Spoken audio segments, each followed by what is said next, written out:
Guys, thanks for tuning in to the J. Scott Outdoors Western Big Game Hunting and Fishing Podcast.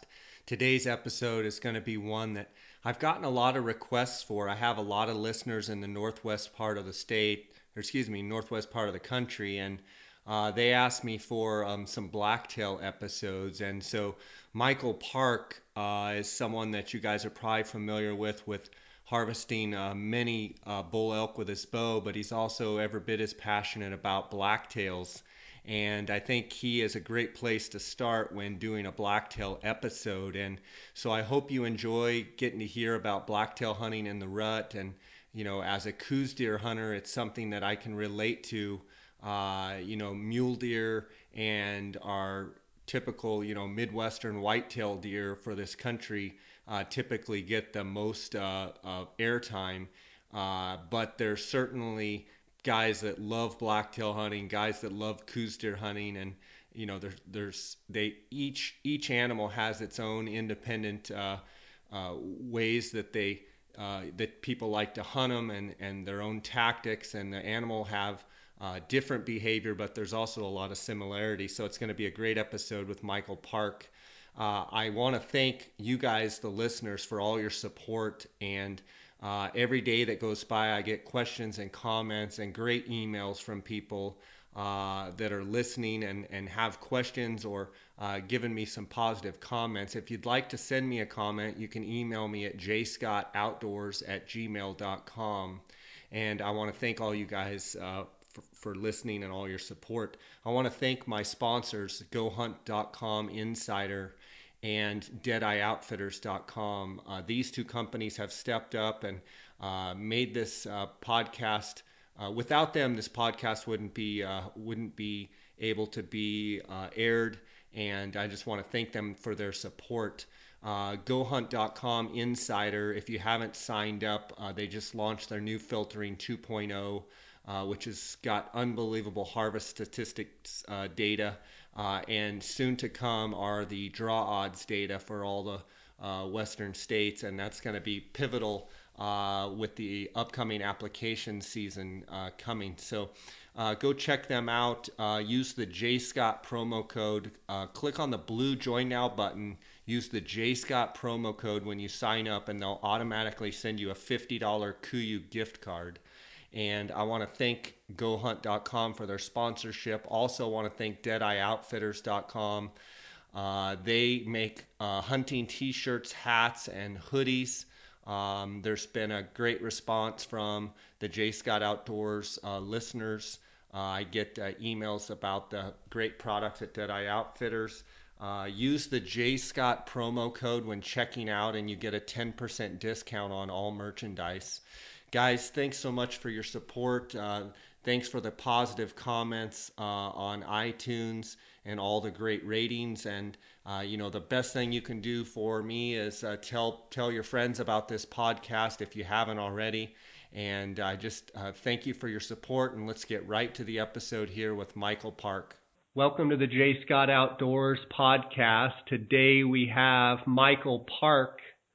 And a lot of you know Michael Park from shooting a bunch of elk and a bunch of big bulls. And Michael actually passed a milestone this year and killed his 50th elk with a bow.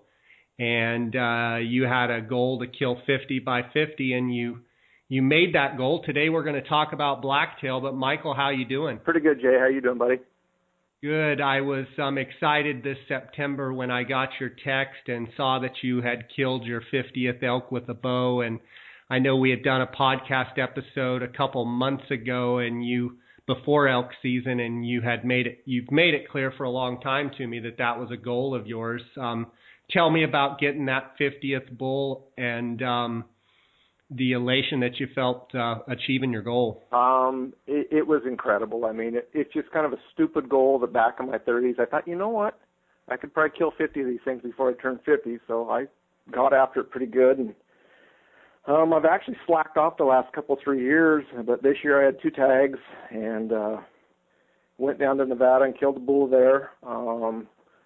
Didn't get a lot of time to hunt down there. I had my grandfather pass away when I got to the unit, so that kind of curtailed my hunt a little bit. I called home and talked to my mom, and I said,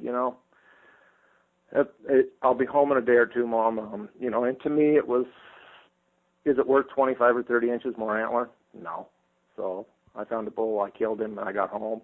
In the process of it all, I split my knee open with my Havalon. A message to the listeners: put a first aid kit in your pack because you don't want to be in the middle of nowhere and fillet your knee. Were you by yourself, Michael? I was by myself. And just sliced it wide open. I know you sent me a text picture of it. It's unbelievable. Yeah, I had just put a brand new blade in, was just going across the top of the bull's shoulder. It slipped, and I didn't even feel it. That's how sharp those things are. And when, my brand new Kuiu pants split wide open, I pull them up, and I can see my kneecap type of deal. Oh, my goodness. So how bad was it bleeding? It didn't bleed a lot. That's what I was surprised. I figured there was going to be blood everywhere, and I was going to be in a world of hurt. But it didn't bleed, so I knew I wasn't going to bleed to death. So I just kind of pulled it all back together and put some toilet paper on it, and I had some electrical tape, kind of taped it up, and went to work on the bull and got him all taken care of, and talked some guys into helping me get him packed out, and run into some local guys, and they were more than willing to help out. And I ended up in the ER in Twin Falls, Idaho at like 10:30 at night, and hobbled in there, and it was turned out okay. But word to the wise: pack a first aid kit, be prepared for things like that, because the doctor told me an inch lower or half an inch higher, and I would have really messed my leg up. Man, that's definitely something for everybody to be listening to. So that was number 49, and then tell me where you went to get number 50. I killed number 50 in Oregon in just a general tag. Hunting was really tough. Saw lots of elk, but they were just not rutting at all. I mean, they would bugle a little bit, but they were not fired up. And finally, I think on the fifth morning, I got into a pretty big herd. There was about 80 head, and kind of bumped them and split them in half. And there was one decent bull in them that I was able to kind of, once I bumped them, they got into the timber out of the open stuff, and I could get in underneath them with a good wind and slipped down underneath him. And he wasn't bugling at all, but I thought, well, maybe if I get right underneath him, and his cows were all feeding, they were kind of all three sides of me. I gave him the pipe a little bit, and he bugled back, so I gave him the pipe again, and he bugled back a little harder, so I gave him the pipe, a few chuckles on it. That tripped his trigger, and here he came. And he walked right into like 30 yards and started raking a tree. And as soon as he got into the tree, raking it hard, I just stepped to the side a couple steps and had a great shot through his chest, shot him, and he went about 100 yards and piled up. Good for you. Yeah, I got that text from you. I was actually sitting in elk camp and just started smiling, and Chris Rowe was actually in camp, and he had listened to your podcast, and I showed him the picture, and he just started laughing and just said, unbelievable, 50 by 50, that's incredible. Yeah, I was just, I'm just an average Joe, and stupid goal I set and killed my 50th before my 48th birthday, so it's all gravy from here on out. That's awesome, buddy. And yeah, it was fun. You and I got to hunt together in 2009, and we obviously had an unbelievable experience, and you shot a big giant bull. And Michael, where are you from in Oregon? A small town called Estacada, originally a logging town. We're about 25 miles southeast of Portland, kind of backed up against the Cascade Mountains. Gotcha. And you born and raised there? Yep. Yeah. And being born and raised there, Michael, obviously you've come out and hunted Coues deer with me, and look forward to doing that again someday. And you kind of understand the deer we live around. We have mule deer and Coues deer, but Coues deer are very special to us. And tell me about Blacktail, and tell me about growing up with them and your love for hunting blacktails. Oh boy. I mean, it's kind of like living with the enemy, I think, sometimes. They're a cool deer. I don't think they get a lot of credit, the credit they deserve. They're kind of like your Coues deer, the people in Arizona and western New Mexico, and some of the guys that hunt into Mexico, that's kind of trips their trigger, and they grew up with those type of deer. Well, here we are in Oregon and western Washington and a little bit of northern California. We have these blacktail deer that, the rest of the world really doesn't understand. they're a deer that doesn't come out a lot in the daylight. If they didn't rut, sometimes I wonder how we'd kill them. A few guys can kill them in the summertime, in the early archery seasons, but I haven't had any luck. Of course, I'm usually chasing elk that time of the year, and I save blacktail hunting for November in our late archery seasons. Michael, what separates a mule deer and a blacktail? I mean, I'm familiar with mule deer. I've never hunted blacktail.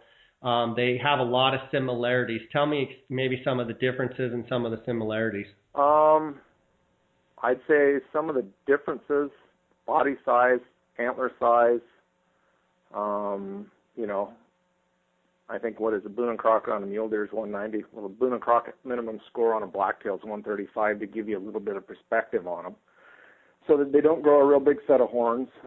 They grow horns a lot like a mule deer. Shape-wise, configured-wise, I think that's about where the similarities end. I mean, the mule deer lives in the wide open country or even in timber, where these deer will live in a patch of blackberries in your backyard and you'll never know they're there.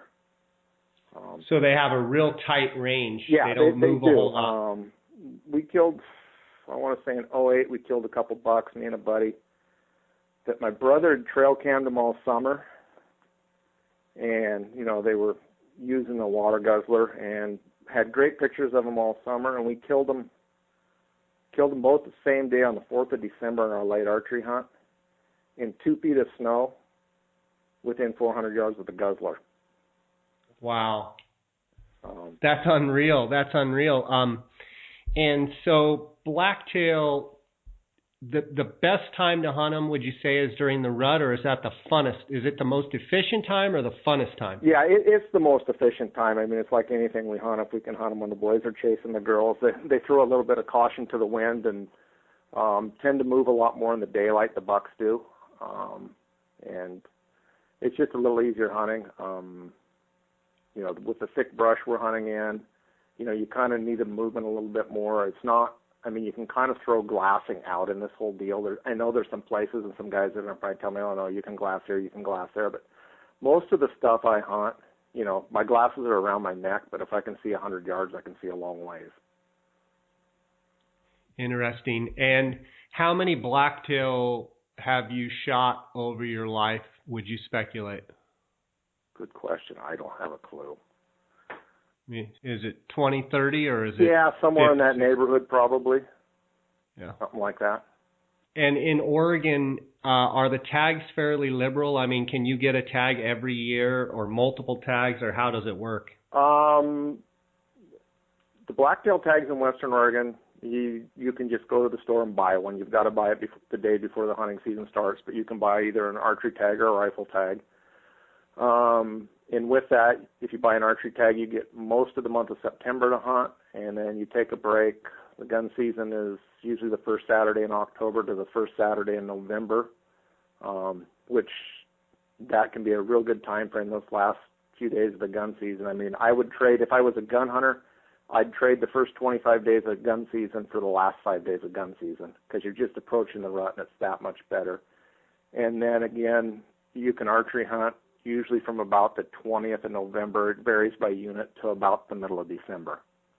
And if you had to pick, say, a 10-day window of the most peak rutting activity, when is that? Does it fall during a season? Yeah, it falls into as soon as archery season. I think our late archery season starts again this Saturday.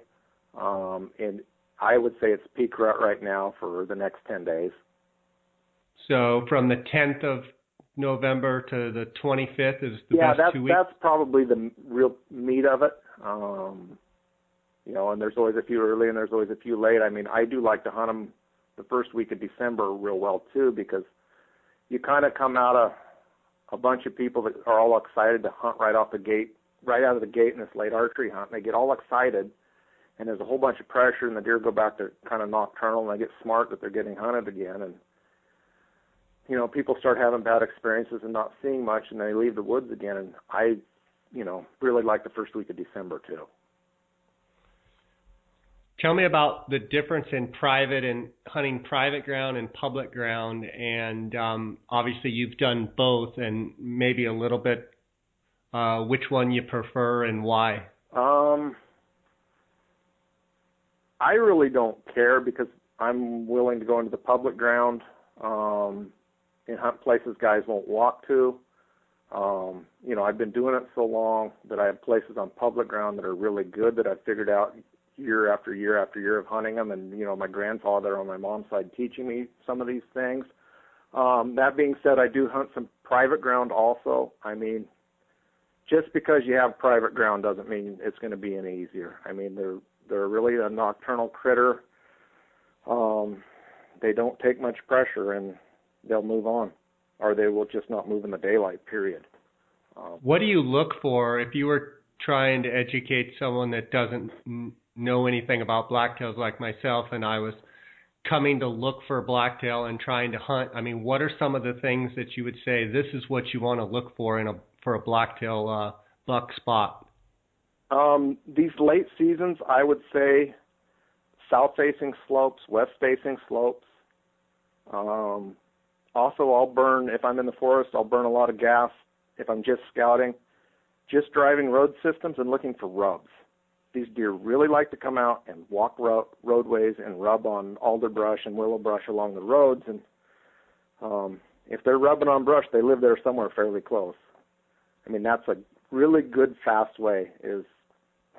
One way I employ is to burn some time on the roads and just see where there's bucks rubbing and crossing roads. So if you found an area, let's say you found an area that had, you saw what would be a lot of rubs, like 5 or 6 rubs within a couple hundred yards, would you go and set a stand somewhere nearby? How would you pick the location where you're going to hunt those deer? And do you hunt mainly out of stands or spot and stock? Some of each. When the weather, when it gets clear and cold and the ground is really noisy, we've learned to sit stands, and that's really effective. I mean, it's kind of brutal to sit there in the cold and with the humidity we have, but if you can dress for it, it's the most effective way when we have clear, cold weather. When it's raining and snowing, I like to get out on the ground and hunt them on the ground, kind of a still hunt, spot, stock. I do a fair amount of rattling, too, and all this. These deer rattle really well, respond to rattles, respond to doe bleat cans, grunt calls. They actually, call up very well. So if you saw a bunch of rubs, you would come back there and, let's say in the spot and stock situation, let's say the conditions were right, you would just kind of ease along and take a couple steps and look with your binoculars and grunt. Tell me, kind of walk me through how. If I found a place, I'll use this for an example. I took a new guy a couple years ago. He'd never killed one with his bow, and it was the first week of December, and the rivers were all blown, so no salmon fishing. The weather wasn't stormy enough to shoot ducks, and I was out of deer tag, so I pestered him to go because he had a deer tag, and we went. And I wanted to try a new place, and we started down this road, and I mean, every 100 yards there was another willow bush that was tore up, and over a mile going to the end of this road, there was probably 30 rubs. So we parked and went about 300 yards down the road after it dead-ended into some timber and set up, and I started rattling. And we had 3 bucks on us within a minute and a half, and he ended up shooting one of them. It wasn't a very big one, but, it was his first one, and he was tickled, and he was just stunned that it worked. But, I'll look for rubs. I'll employ trail cams on some of it.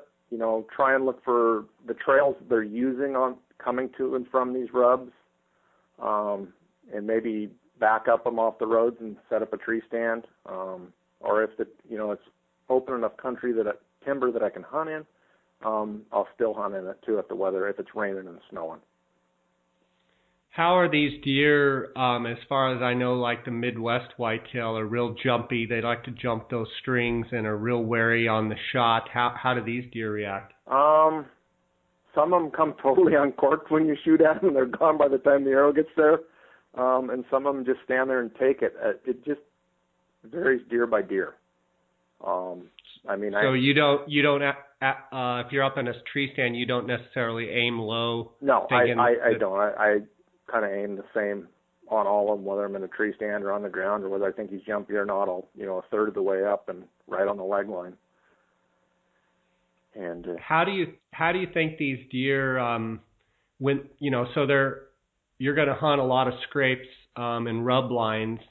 Are they mainly running those rub lines at night, or is the country thick enough that they can run it during the day, during the rut, and not feel like they're going to get pressure from humans?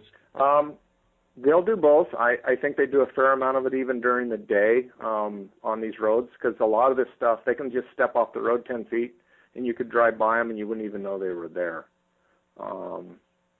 On years we have snow on the late hunt, you can drive some of these roads and see where these bucks have walked a mile or two down the roads themselves. I mean, they actually will travel the roads a lot more than the guy would realize.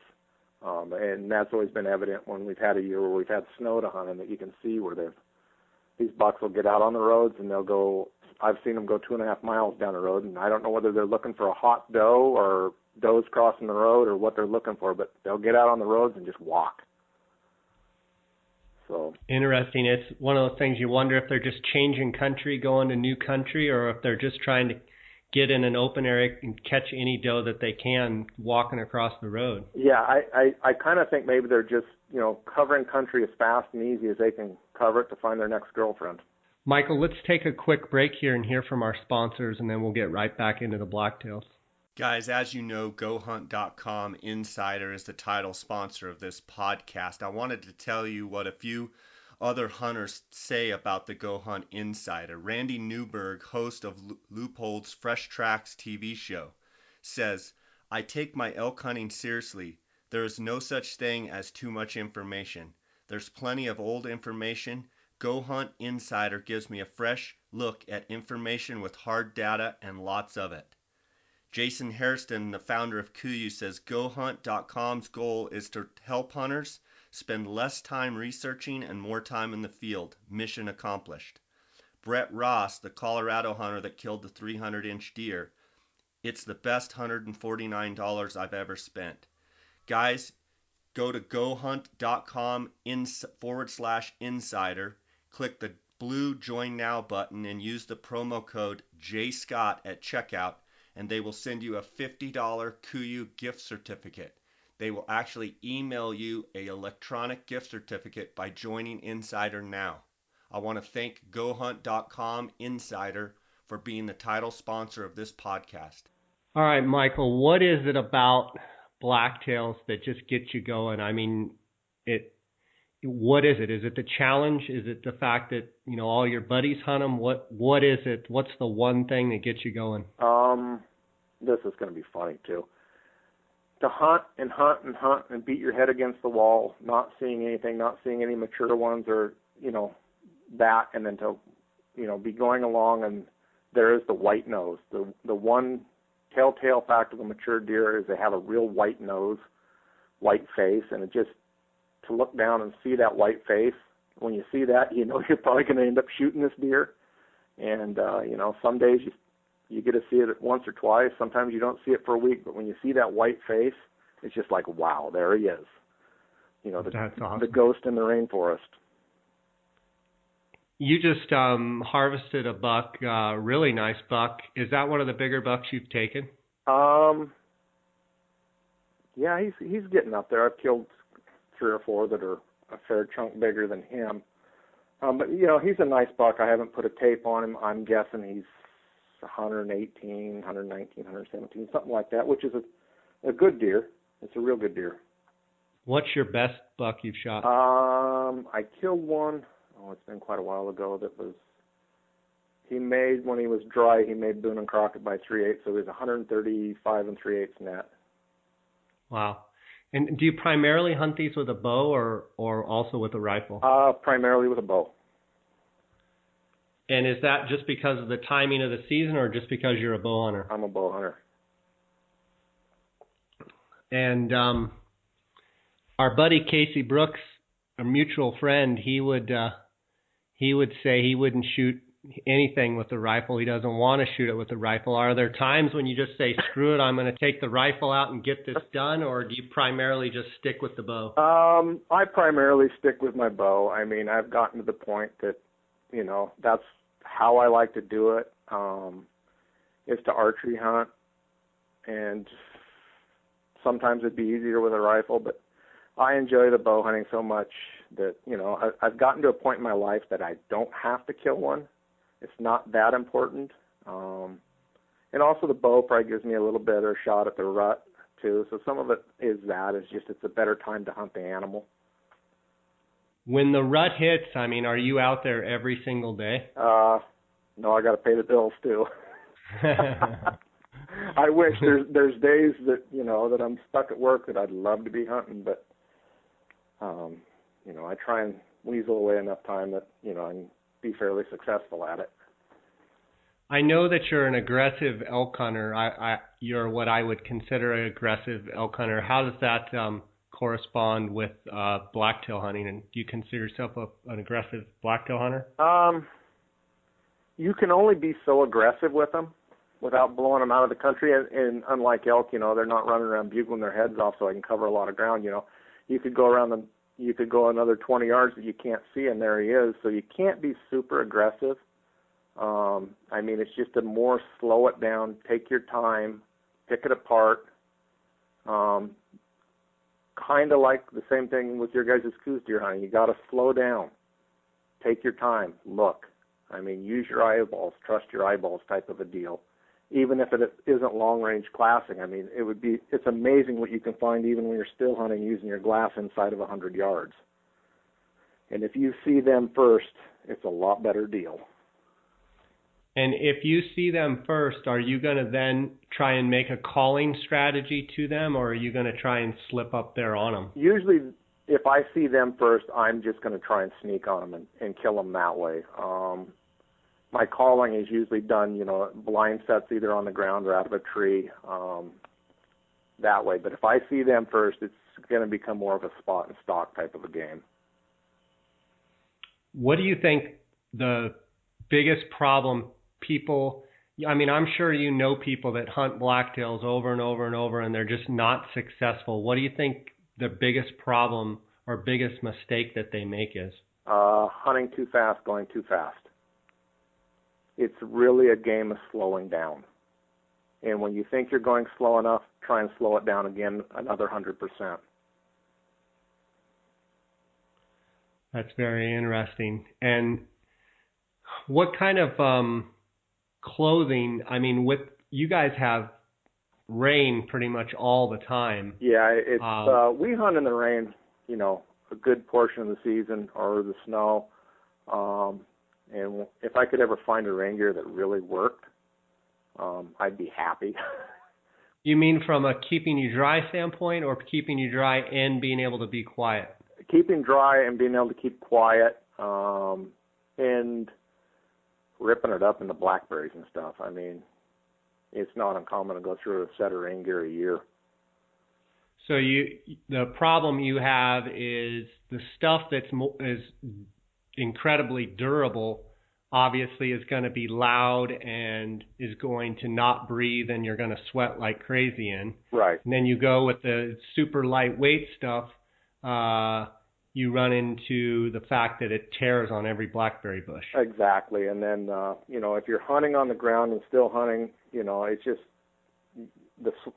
your body sweat that you create, you're just going to get wet, plain and simple. There's nothing that keeps you that dry. What do you do to keep your feet dry, or do you just get wet? I wear a set of pack boots, rubber bottoms, leather uppers, oil them really well. 2 sets of liners for those, so I can change them out in the middle of the day if I need to. And I just take, extra change of clothes every day in case I need it. But if, at noon, or if I stop for lunch, or near the rig and I'm soaking wet, I can change. And getting some dry clothes on, that always improves the attitude and the mindset, and you're going to go right back at it hard. And we're also dealing with, we only have this time of the year up here, we've got about, 9.5, 10 hours of daylight. So it's not like you're stuck out there forever soaking wet, but, you want to try and be comfortable. Michael, there's an imaginary line or a highway or something, and on this side of the highway is blacktail, and on that side of the highway is mule deer. What is that all about? Well, to me, it's about a bunch of people that don't know anything about the animal that they drew the lines, that these lines represent. There's a lot of places in Oregon where a deer walks across the road, or he walks across a trail, a national forest trail, and he becomes a mule deer. And if he walks back the other way, he becomes a blacktail. Pope and Young and Boone and Crockett really have some screwy boundaries in Oregon, and I believe that carries down into California to where the boundaries are pretty messed up. In Washington, I believe it's the Pacific Crest Trail, full length of the state. So it's more of a defined line on the deer that come off the west side of the Cascades or blacktails. If they go east, they're mule deer. Oregon, that is roughly the line for what the state considers a blacktail and a mule deer. But the Pope and Young and Boone and Crockett boundary in Oregon moves way west from the state boundary.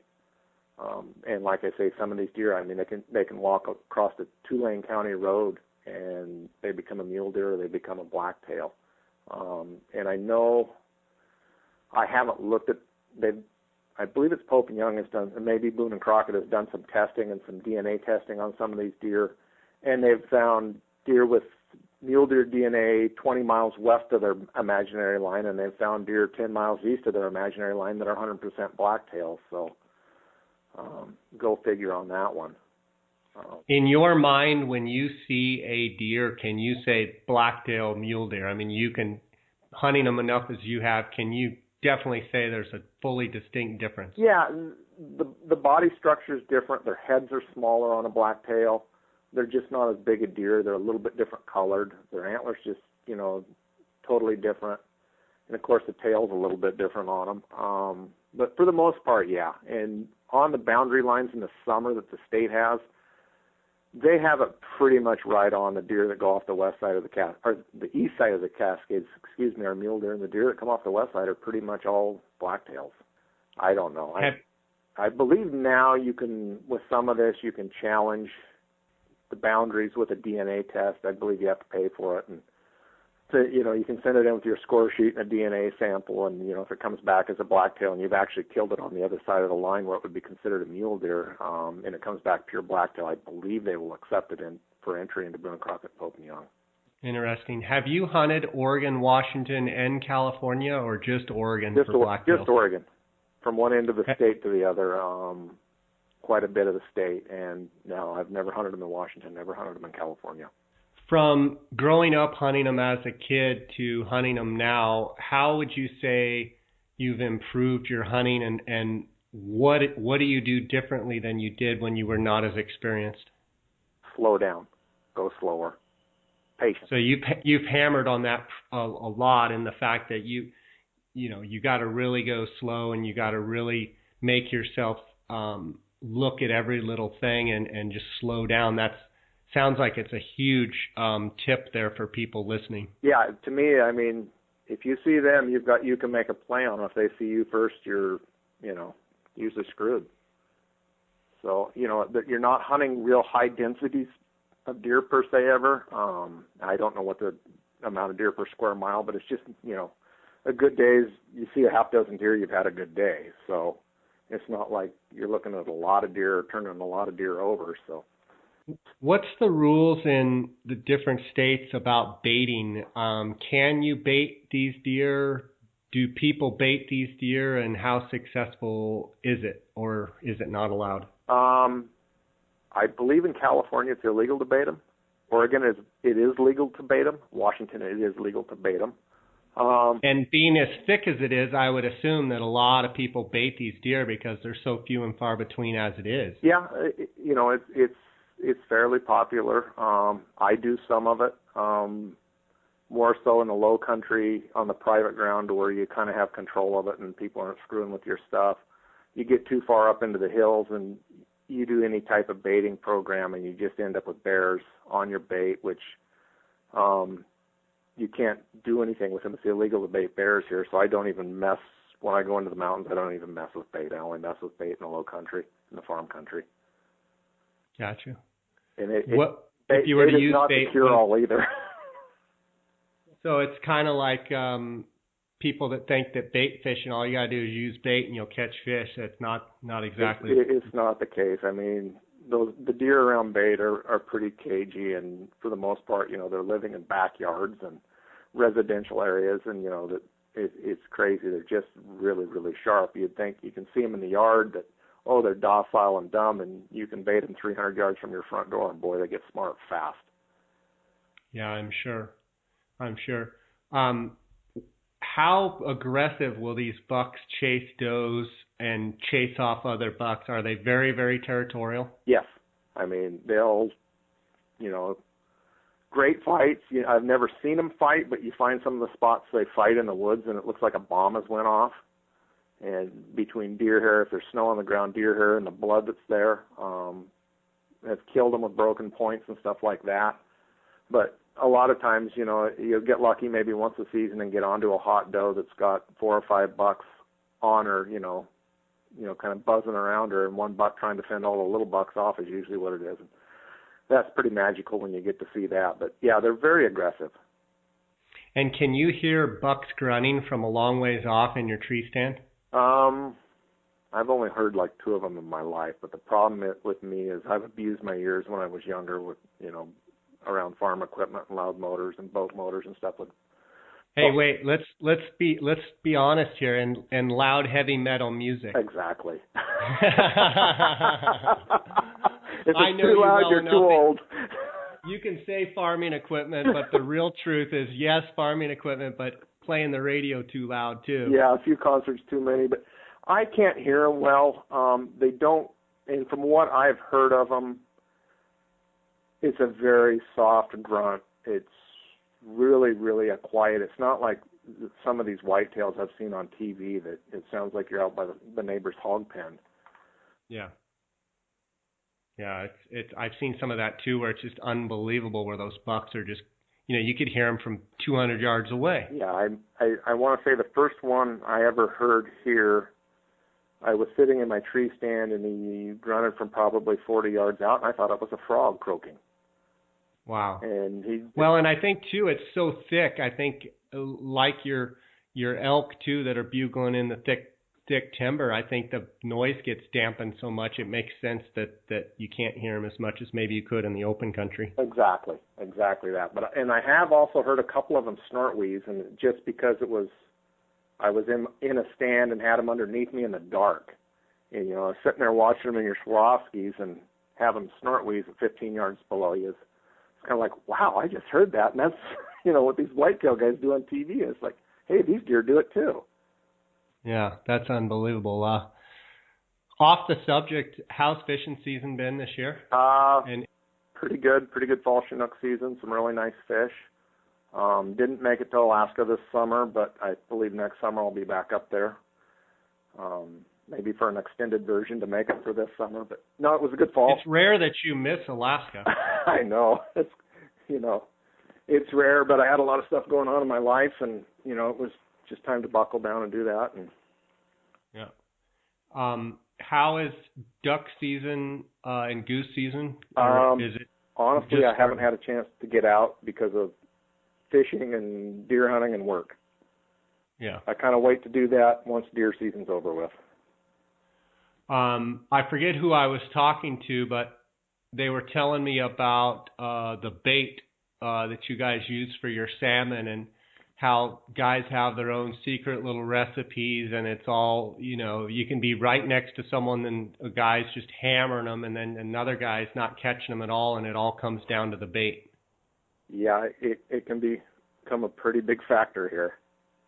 And it's real secretive too, right? It's pretty secretive, and some of it isn't so much. Some of it's just screwing with people.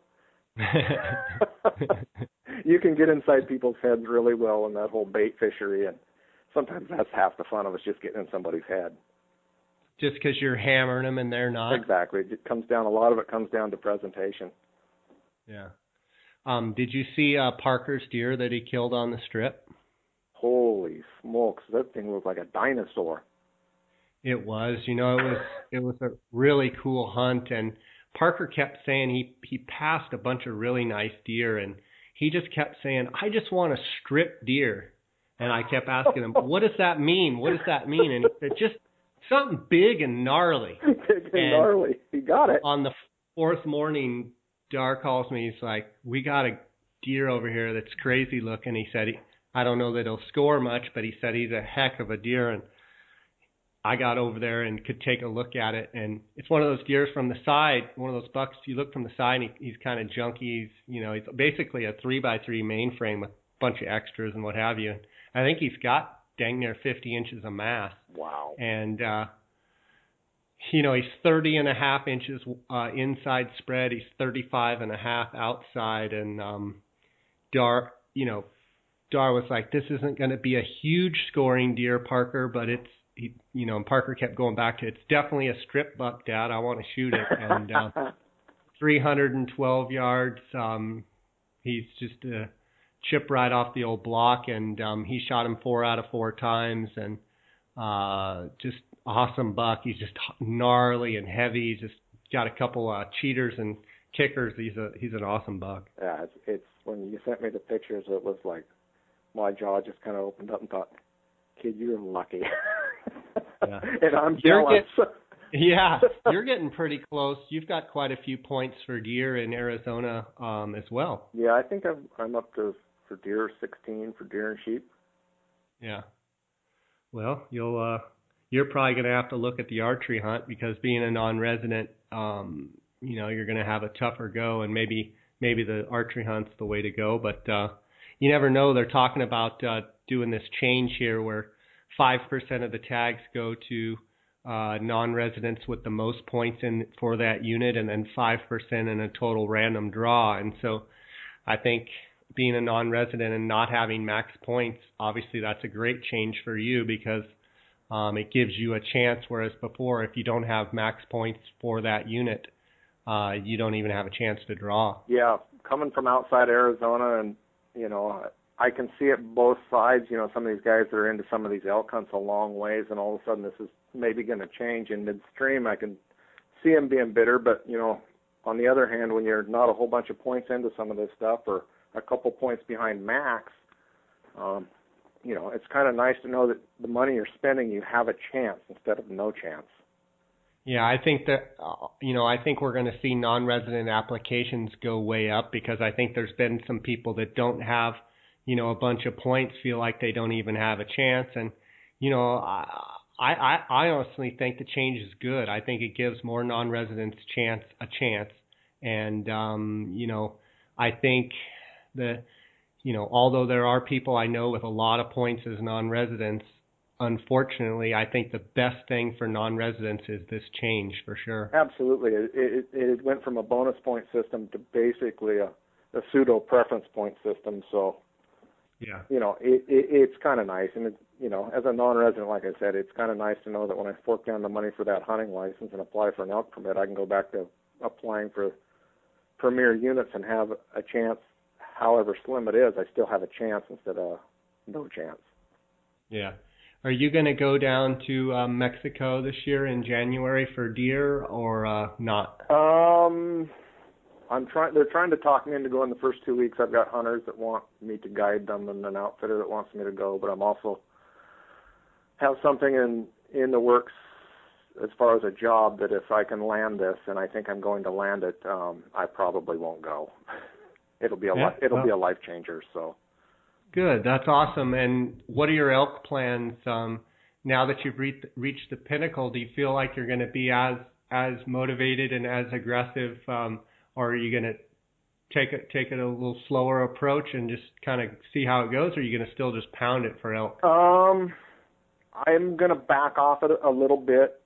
I know my out-of-state applications will be more so for really good hunts. I'll still hunt Oregon on my general permit.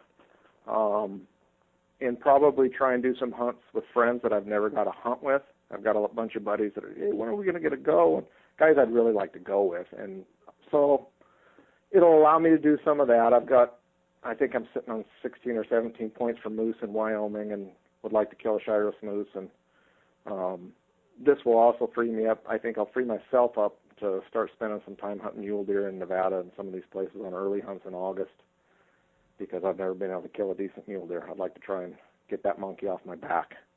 Awesome. Well, that sounds like a lot of fun. And, It's been great having you on, talking blacktails and talking other stuff. And I wish you the best here. You've got another tag in your pocket and you're hunting the rut here coming up. So you've got the best 2-3 weeks ahead of you right now. Yep. Whenever you have a tag and you've got some time, you never know what can happen in the rut. That's awesome, buddy. Well, until I see you next time, God bless, and thanks for being on. Thanks for supporting the podcast and being a friend of the podcast and a friend of mine for many years. Anytime, bud. You know you can call anytime. All right, buddy. You take care. All right. Talk to you later. Guys, thanks for listening to the J. Scott Outdoors podcast. I want to remind you to subscribe on iTunes and on Podbean, and I appreciate all your support of my podcast. If you would like to send me a comment or question, you can email me at jscottoutdoors@gmail.com. You can follow along our hunting adventures on Instagram at jscottoutdoors, and our Facebook page, J. Scott Outdoors, and YouTube channel, J. Scott Outdoors, as well as our blog, jscottoutdoors.com. Thanks, guys.